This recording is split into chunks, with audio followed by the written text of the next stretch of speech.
Antony a, sans le savoir, toujours eu un rapport particulier avec le nombre 13. Il est né le vendredi 13 avril 1984 à 13 h. 13e enfant d'une fratrie, il grandit dans une famille du sud de la France très pieuse et proche de la nature.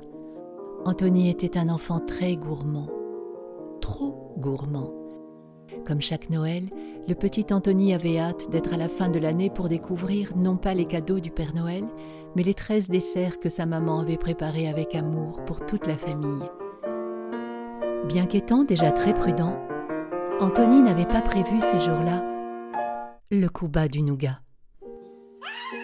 Les cris de sa mère alertèrent leur voisin du 13e étage, François, qui se cachait derrière la porte pour leur faire une surprise. Le voisin était très proche de la mère d'Antony, très très proche. Il débarqua dans l'appartement en criant. Et c'est depuis ce jour-là que le petit Antony ne crut plus au Père Noël. À 13 ans, il s'inscrivit au Conservatoire de Marseille où il apprit à jouer de son instrument préféré, le koto. C'est ici qu'il rencontra son âme sœur, Alma. En grandissant, le petit Antony perdit la foi et n'eut plus de nouvelles de Dieu avec qui il discutait tant, enfant. C'est le jour où il devint adulte, qu'au 13e coup, Dieu lui rappela qu'il était toujours là.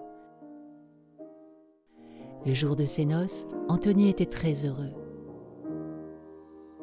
Et c'est à ce moment-là qu'il se souvint que Dieu était souvent d'humeur blagueuse avec lui. Tout au long de sa vie, Antony ne se souciait pas trop de l'écologie et refusait de se déplacer en transport non polluant. Puis ce fut un vendredi 13 qu'Antony gagna le gros lot.